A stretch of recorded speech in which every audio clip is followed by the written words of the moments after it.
Open Door is the podcast multifamily owners, builders, and developers turn to for insights, ideas, and identifying solutions. You don't want to miss the latest episode.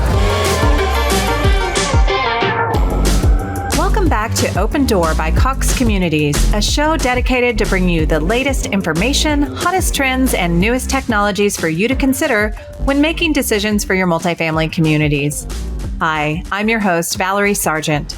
And today on the show, we're discussing the current economic outlook for 2024 and the impact it's having on the multifamily industry.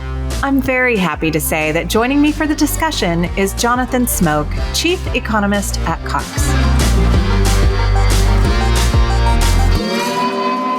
Welcome, Jonathan. Thanks so much for joining us today. Well, thank you, Valerie, and I'm excited to be here with you.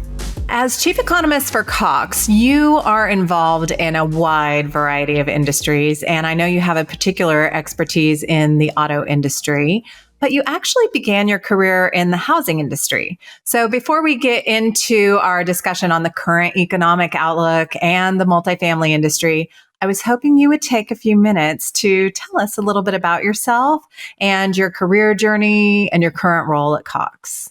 Sure. It may sound cliche, but I think my journey has been pretty unique.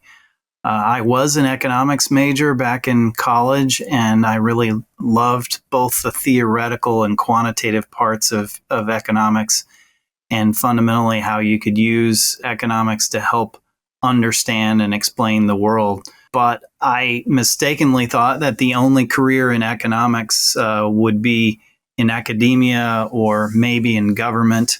And neither of those were very tantalizing to me because I wanted to be where real things happen. So instead of pursuing a PhD, I decided to get an MBA, and I landed in management consulting. And management consulting itself can be a bit of an education and an exciting way to learn industries and business dynamics. And of course, fate would have it that early in my consulting career, I landed in housing. Working with home builders and commercial real estate companies. And that's really when I started to apply economics to business decisions, because builders and developers and property owners make enormous investments in very specific locations that can often lead to quite varied results that are hugely impacted by economic cycles, interest rates, and other factors that really can be modeled and predicted. So, eventually that then took me to Realtor.com, where I created an economics team and really built out a very high profile position and group studying real estate.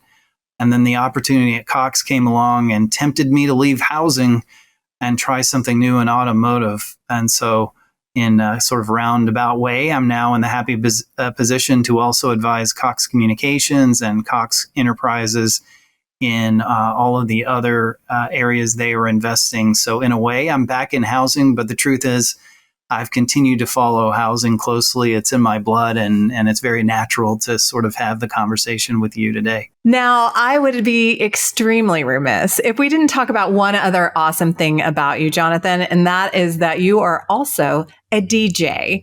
Tell us a little bit about this side of you and the unique way that you use music in your work as an economist. I think that's awesome. Yeah, for those who believe you're making this up at this point, that is real. My DJ name is DJ Smoky Smoke. I did not choose that name for myself. It was bestowed on me. And the reason that not only sort of developed but has become integral to the way that I deliver economics is also a pretty interesting story. I've always loved music. I did some DJing in junior high and high school and then in college. And because I had a pretty extensive collection of music, I found myself DJing family and friends parties, especially if it had an 80s theme. And then my kids started pulling me into doing school dances. And I even had some paying gigs along the way. But I'll never forget the moment that I had the epiphany to incorporate music into my economic presentations. It was about 12 years ago. And I was flying across the country and working on a presentation on an airplane while listening to my favorite music on headphones. And I realized that the lyrics of a song that I was listening to exactly matched the economic theme that I was trying to describe and wanted to get across to my audience. So I decided that day to add music to my presentation, and it's been a hallmark of what I've done in economic presentations ever since. And these days, actually, if I try to do a presentation without music, people get really disappointed. So, it works great because no one expects an economist to be entertaining, let alone include music. And economics can sometimes be depressing. So music is a way to make something upbeat even when it's not. And it's a great way for people to remember the insights that I'm trying to deliver. So it's a staple of what I do, and I'm probably never going to stop doing it. I love that so much. It's just become part of your brand, and it is a very big part of who you are. I'm excited to share that you have created a special playlist just for our listeners. So thank you for fitting my Foo Fighters in there. I appreciate that. We'll be sure to include a link for our listeners to download your playlist along with our episode details. And so every song, I put together 20 very eclectic songs from, everything from the Beatles to Lunch Money Lewis, but they all tie to really important things that we're going to be talking about today. And as much as I would like to talk to you about DJing all day, because I also love music and I like the genres that you're in, let's get into the current state of the economy, because I know everyone listening is excited to get your perspective on things. For the last 2 years, we've been hearing a lot about a looming recession, which never really materialized. What did you make of the speculation? And do you think there is still cause for concern?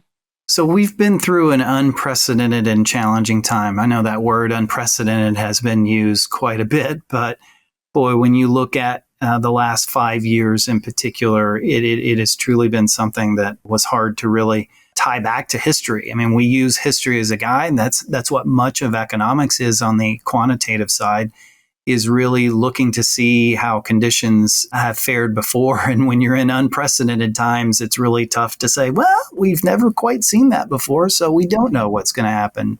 And so for the better part of the last 2 years, we fretted specifically about the most anticipated recession that never happened. And thankfully, that never happened. But why it was so anticipated was, the Fed was tightening monetary conditions so dramatically and raising rates the most that they ever have in the shortest period of time in 2022 and 2023. In prior circumstances, anything remotely close to that had always led to a recession. And then on top of that, there were numerous leading indicators that economists use to predict when recessions happen. Now, the funny thing about indicators is they're usually wrong. And, some of them reliably predict 9 out of the last 5 recessions and those kinds of numbers. So we knew that this was going to be a tough time to sort of navigate and have high confidence in what would happen next. We were seeing a resilient consumer, and we have great access to timely data on consumer credit card spending. We kept looking for signs that the labor market was deteriorating, and it just wasn't coming through in jobless claims. Last year ended up producing over 3 million jobs when at one point the job outlook was for job losses, and that never really occurred. But, we had elevated recession risk because, again, you had the Fed driving up rates, and that was dramatically slowing things down in certain sectors, and housing was really ground zero for where a lot of the negative trends were happening. Thankfully, recession risk is now lower. I would say if we were at 50% this time last year, we're about half of that level of recession. And so I think there's more upside risk, frankly, than downside risk. But we're still skating around thin ice in some areas of the economy. So I continue to keep a very watchful eye on consumer spending. I keep a very watchful eye on the labor market, because those two things are really the things that separated us from starting to see an economy that moves in the wrong direction. What are your thoughts on this idea of a quote unquote soft landing? Is that what we're experiencing right now? So I do think, that is what we're experiencing. So what does that mean? It basically means slowing growth. And so it paints the picture of the landing you want on an airplane. You're going really fast and really strong, and then you want to touch down on Earth and hopefully make it as soft as possible. What would it be if it wasn't a soft landing? It would be a hard landing or a crash, and either one of those would produce declines in economic activity and job losses. And, as I said, I think we have more upside risk than down. So actually, I would, instead of talking about, is it really, are we destined for either a hard landing or a soft landing? And that's really how the debate started to evolve last year. And increasingly, it is looking like, okay, soft landing won over hard landing. I actually think for 2024, it's more likely a question of, do we have a soft landing or do we have no landing? And no landing basically means that the plane keeps flying. We don't really have meaningfully slowing growth. And right now I'm looking at a GDP forecast for the year that's 2.3%. And we had 2.5% last year. And if you'd told us in March of 2023 that we could have 2.3% or greater, I think everyone would have taken that number. So I'm hopeful that indeed we'll have very little and maybe no landing at all. Oh, I like that the plane just keeps on cruising. I think that's great. Hopefully refueled. And, right. No there's that tanker that flies beside it and has like the extra fuel. Yeah.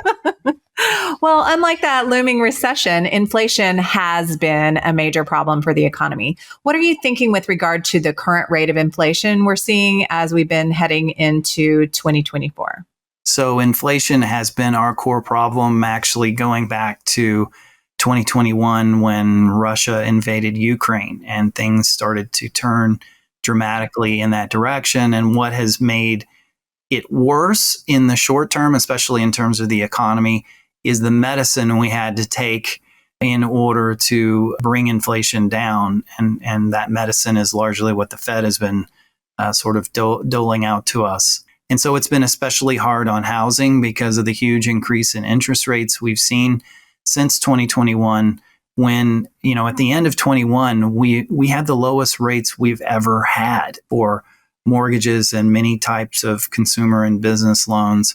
And as I mentioned earlier, the Fed since then has raised rates faster than they ever had in a short period of time. Well, thankfully, inflation has come down. The latest CPI reading that we had for January says we were down to 2.9% year over year. But if you saw the news, even though the year over year number was coming down and is now under 3%, we saw an accelerating increase in the monthly change that was happening. So a lot of people were concerned. I wouldn't put a whole lot of stock or worry in that. We know it's not going to be a straight line down. Plus, January is one of the months of the year that's particularly tricky to collect data and apply seasonal adjustments that give us a true sort of meaningful look. The Fed also looks at another measure called the PCE, the personal consumption expenditures. It's basically another basket of another way to look at spending in the economy. There are some differences between the CPI and PCE in terms of what's in them and what they're measuring. The CPI, I think, is really the one we should pay the most attention to because it's more true to what typical consumers experience. And it's also faster. We always get it in the second week of the month, and whereas PCE comes in the last week of the month. So there are a lot more things that people pay attention to CPI, but much of the CPI feeds into the PCE. At the end of the day, it's not that difficult to predict and figure out what PCE is going to look like. Well, bottom line is the Fed wants to see us get to roughly a 2% year over year level of inflation. And that's more in their PCE measure, which in the CPI, it would typically be about a half a percentage point higher. So we're close. We are a half a percentage point to a full percentage point away from being at their target. And thankfully, as it's been coming down, well, let me explain where we hit. Sorry, in June of 2022, we were at the worst level of inflation, and that was 9% in the CPI. And that sounds really bad, and it's much better to be at under 3% today. But if you actually then look at how different income groups experience inflation, we don't experience inflation in the same way. Because if you look at our budgets and how we spend our incomes, lower income households are going to be spending far more of their monthly budget on food, energy, and shelter. And that's precisely where this particular inflation that we went through was most significant, especially back in June of 22. So when CPI was 9% for the headline number or what the typical American consumer was experiencing in June of 22, the lowest income quintile, so households making under $30,000 per year, experienced 22% inflation. Wow. So that really helps to that knowledge of understanding how inflation has been even more severe for certain demographics. And the people who would not need it are the ones who are experiencing the most of it. And you know what? You raise a good point because there have been some positive developments with regard to wage growth, but how does that stack up when compared to the inflation actually being experienced? So exactly, there's two sides of almost every coin of this story that we've gone through. And so yes, high income households have been in a much better shape. Frankly, they're also the ones who tend to own homes, who have locked in mortgages under 3%, that are literally in the best financial shape of their lives. And they're experiencing today less than 3% inflation. So there is no inflation problem for those households. Thankfully, the labor market has been really the tale of the service level. The hourly worker has had even more of an upper hand. Because if you think about it, as the economy shut down for the pandemic, it was those frontline workers that were most disrupted immediately. That's where all the jobs were lost. But that was also where, as the economy not only kind of powered forward as businesses reopened, it was really getting those people back to work that became most challenging. And a lot of people had more career opportunities. We went from having historically what is less than one open job per person that's unemployed. We have been solidly above one and actually closer to two at the tightest part of the job market. So the hourly worker has experienced the most wage inflation, and that has helped to offset. Unfortunately, the government doesn't produce quite the same level of detail that lets me tell you precisely like how it lines up.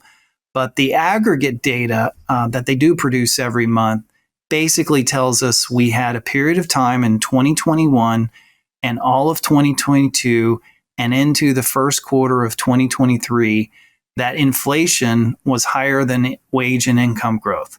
So that basically meant that until about this time last year, most workers and households were finding themselves falling behind each and every month, even though they were employed, even though they were seeing really strong wage growth. They just couldn't keep up. Yeah, that's right. But inflation turned the corner around April of last year and has continued to trend down while wage growth has only come down slightly and is still very strong by historical standards. So the analogy to me is we have threaded the needle, and because the forecasts for the economy are for the labor market to remain strong and just cool a little bit, while inflation comes down another half to full percentage point further, it means the consumer's financial situation should improve. And therefore, it's at least a soft landing. That's encouraging. I think another big factor impacting the economy is that interest rates remain high. And I know this because I'm buying a car right now, and my credit card also sent me a notice that my interest rate is going up. So how is this impacting things coming into 2024? And do you have any expectation that we could see them coming down in the coming months? Pretty please. So yes, that's been the nasty medicine. And as we've started 2024, it was looking like actually interest rates were coming down because they came down in December, but we've gone in the wrong direction so far in 2024. In fact, if you're buying a used car right now, I hate to tell you that we actually have seen the highest interest rates in 24 years in February. It's not a good time to have to buy a car, but I had to buy a car. Well, and that's an important point. There are often people who have to do things regardless of what the sort of economic environment is. So those high rates, we saw basically from the lowest of lows at the end of 21 to the highs of roughly where we are today, mortgage rates have gone up by about 5 percentage points.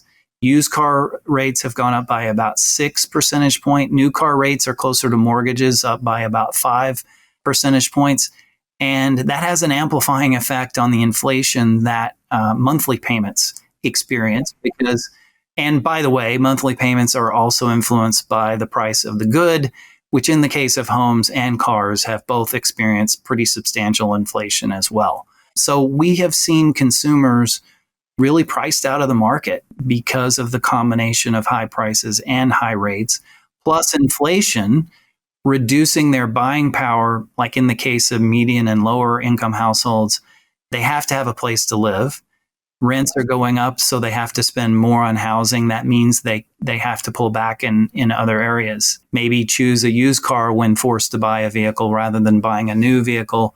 It definitely slows the economy. And so the Fed's efforts to drive up rates are higher than what is collectively viewed as what the natural level of rates are. There's some debate exactly what that is, but basically it revolves around a number that's probably less than 3% or at most 3% for the Fed funds.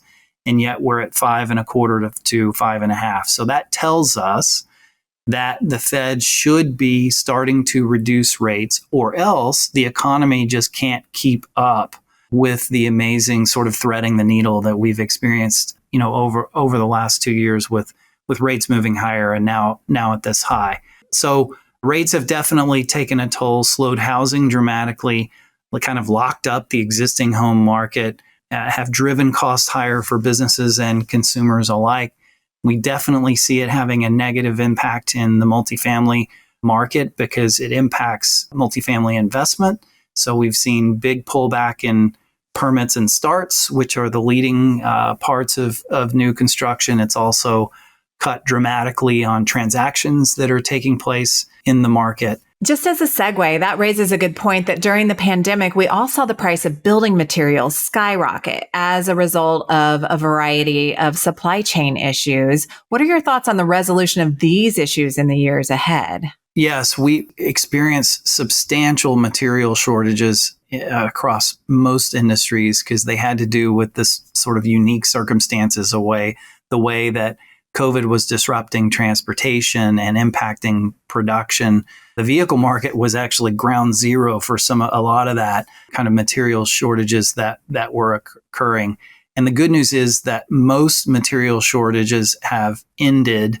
There's still some portions of electronics and particular goods that go into construction that are still a little bit tough to get and experiencing higher inflation. But overall, especially relative to where we've been, it's as close to normal as we've seen. Yeah, and I know from the broadband perspective, there were a lot of distributors who had over-ordered products. So now they have too many of those things available, and their supply chain is a little bit different than it was as well.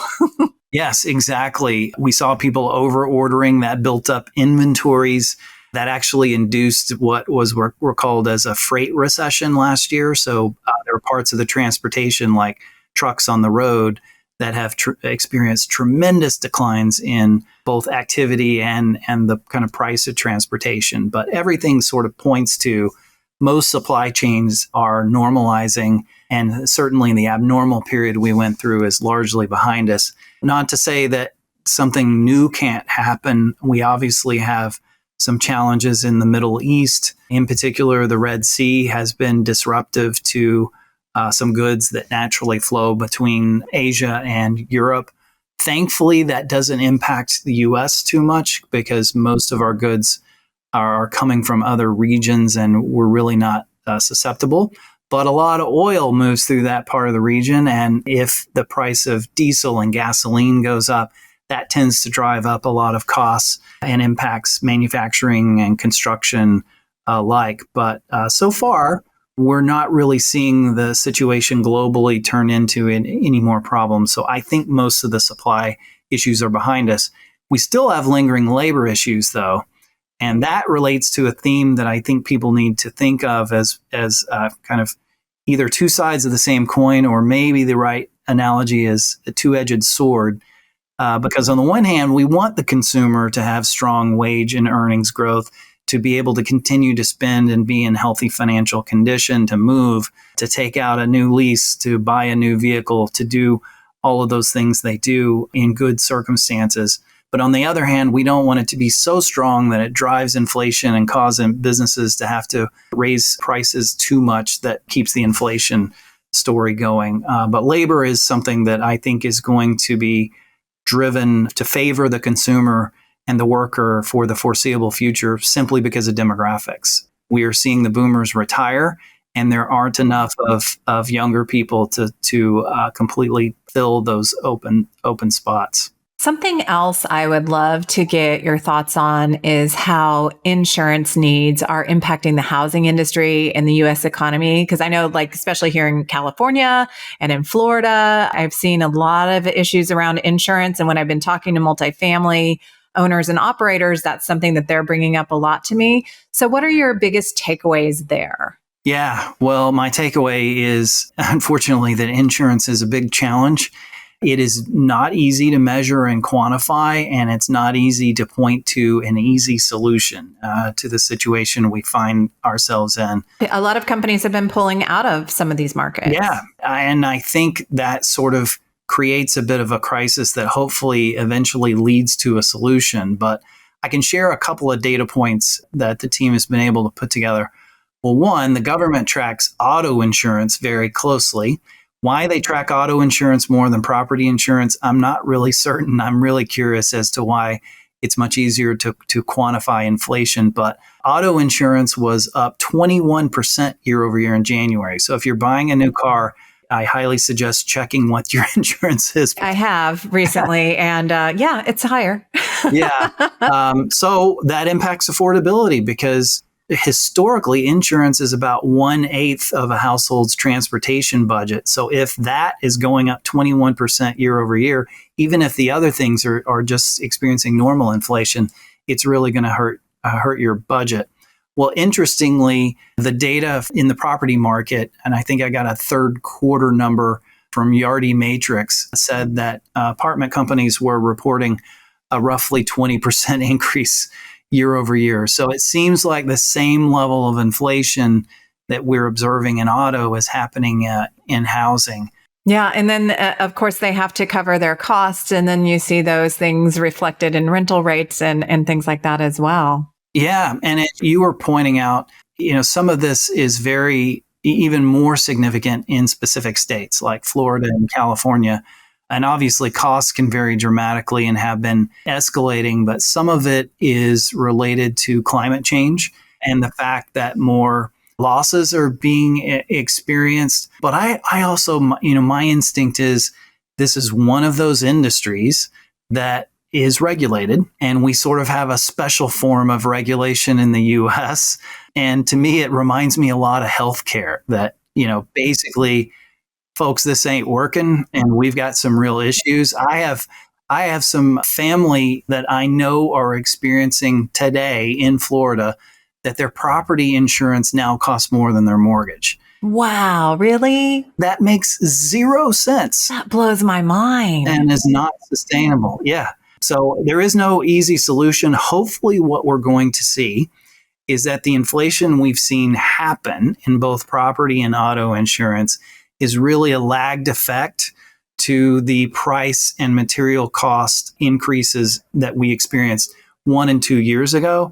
So hopefully the 20% number is a peak and we start to see it come down. But frankly, I think it's also an indication that the insurance and the way that we approach regulating it also needs a hard rethink, because it's just not tenable. Let's focus a bit more on how these economic conditions are impacting the housing sector, and in particular, of course, the multifamily industry. What are some of the biggest ways high interest rates and inflation are impacting the industry? So focusing on the consumer is why we do what we do, and the consumer is responsible for about 70% of the U.S. economy.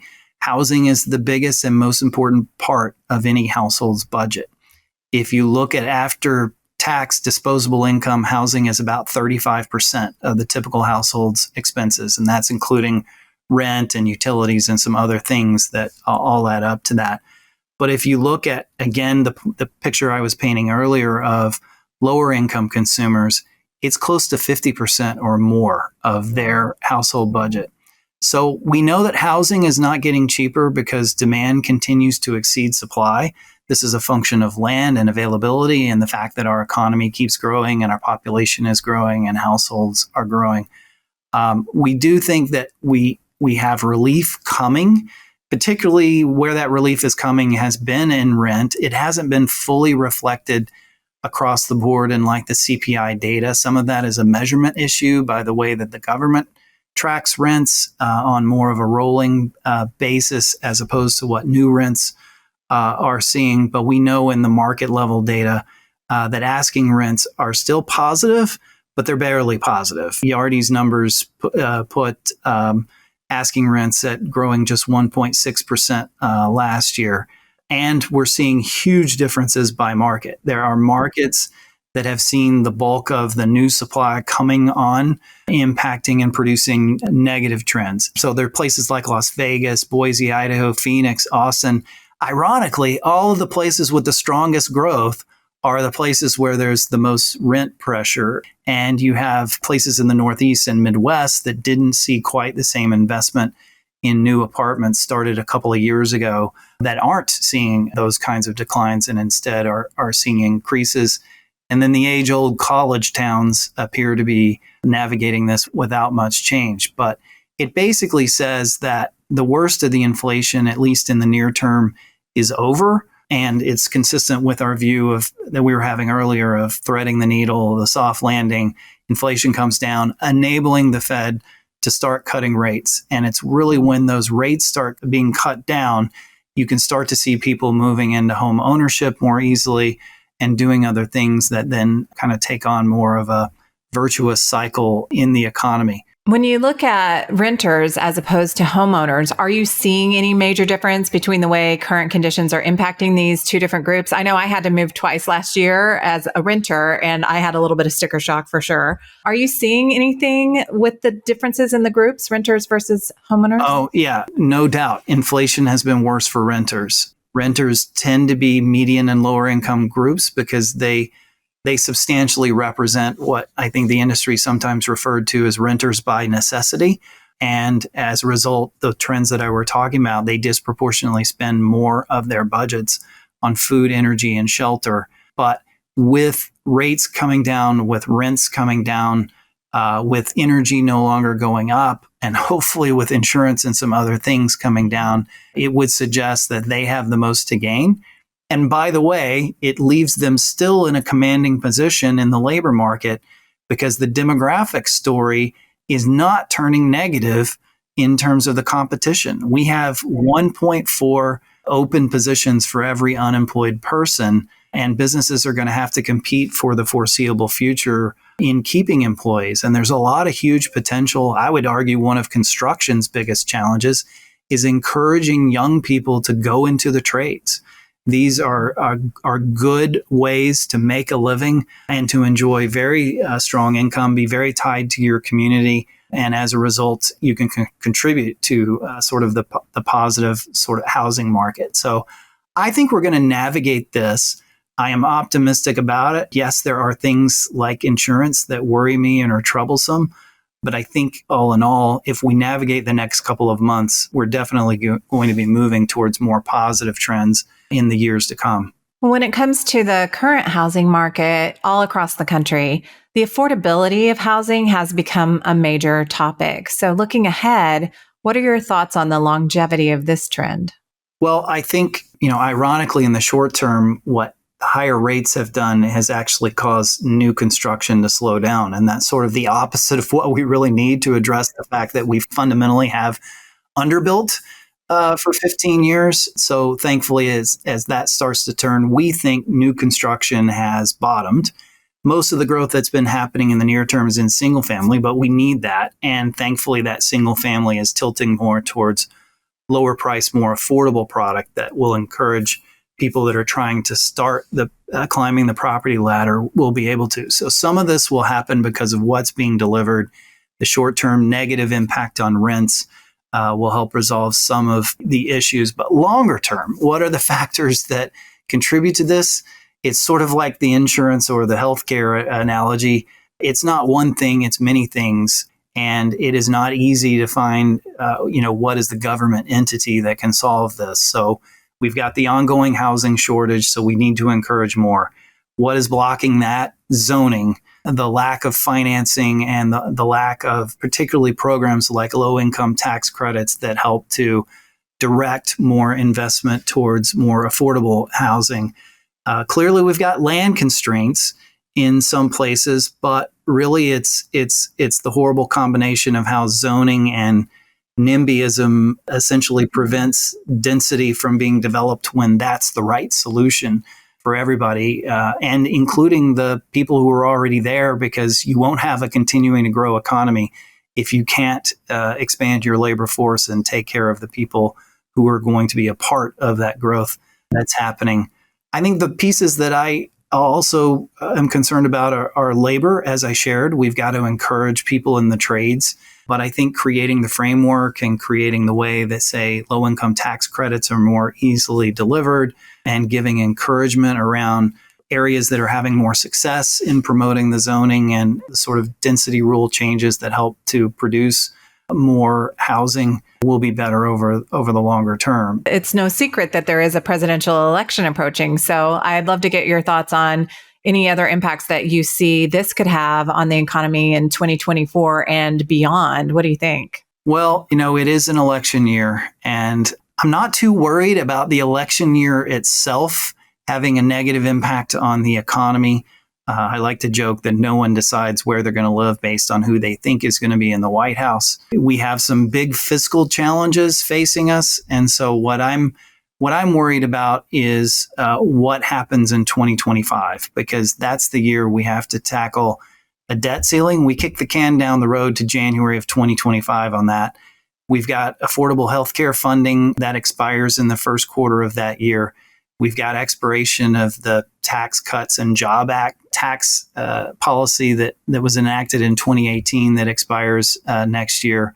And we have a rapidly rising federal deficit that will soon, unfortunately, cost us more to service our debt as the government than we spend on defense. And it makes me a little bit more pessimistic about 2025 and what happens next. And thinking that, housing, it probably once again is not going to be front and center.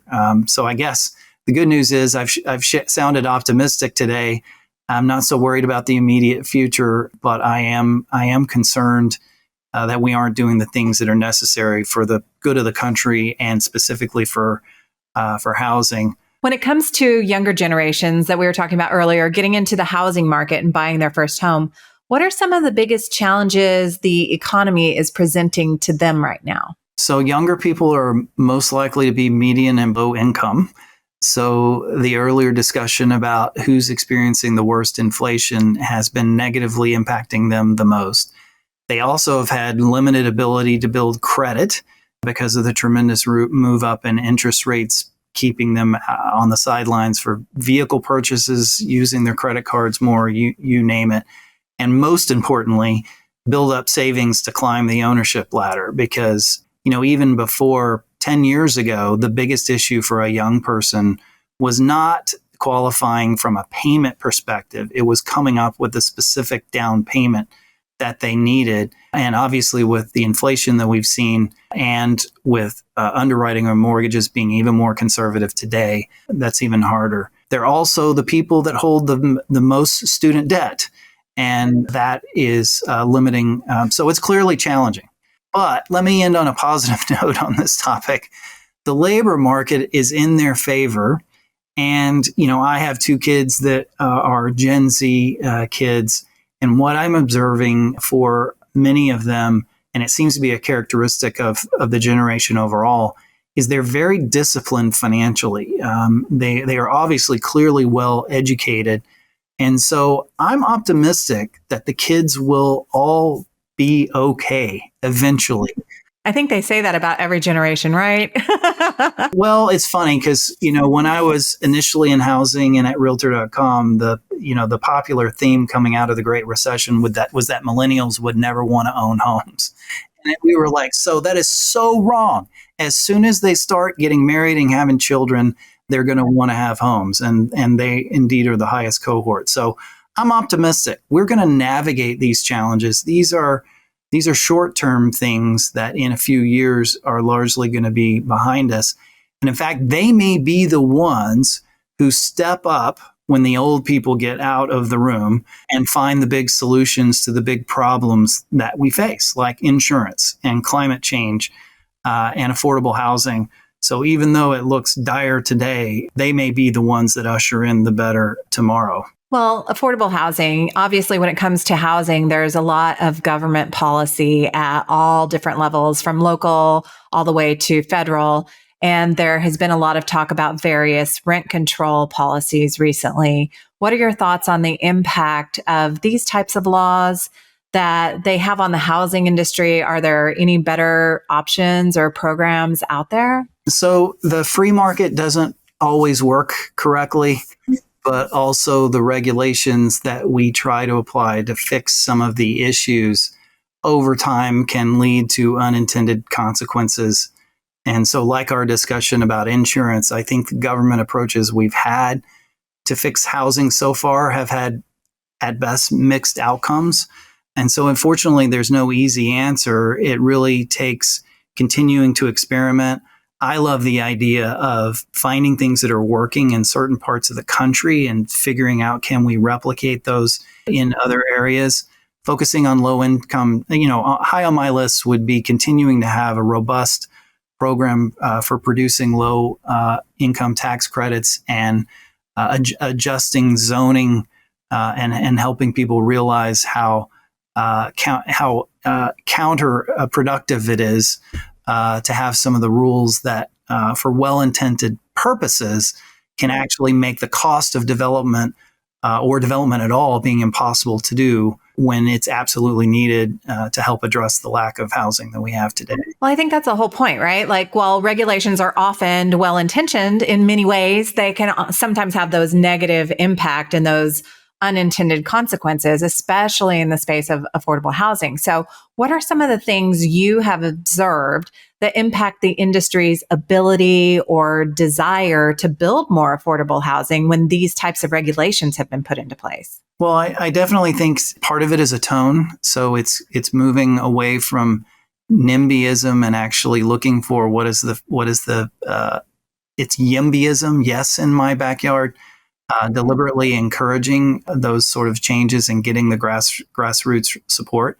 And I do think you have some very progressive parts of the country, like in Oregon, and even where I live in Atlanta. I live in probably one of the most progressive parts of Atlanta, Decatur, that has been really thinking more positively about what is it going to take in order to invest and have real production of affordable housing.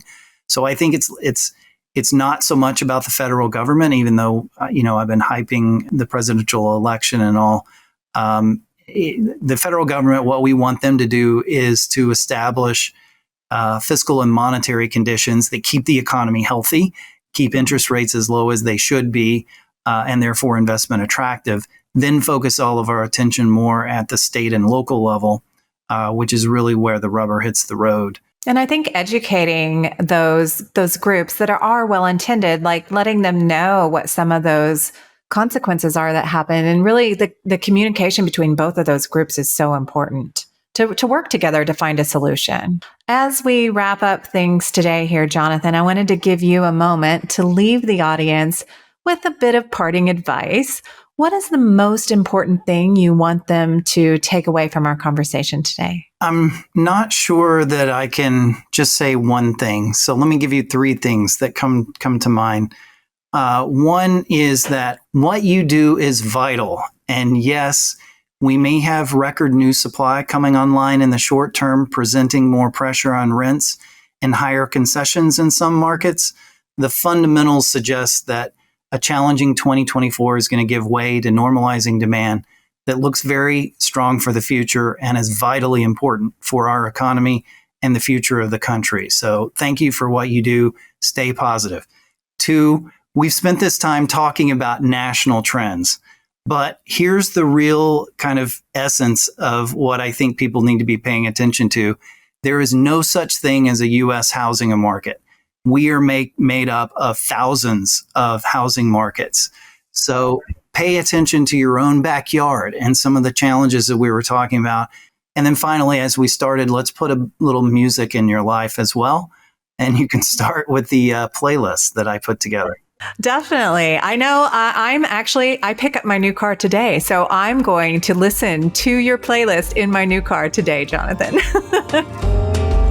Well, thank you so much, Jonathan. We had a wonderful time with you today, and I appreciate you being here. I learned so much. I'm not an economist, and so thank you for opening my mind and helping me see things a little bit differently. I appreciate your time today. Well, it's a pleasure being with you, and good luck with that new car. Thank you so much.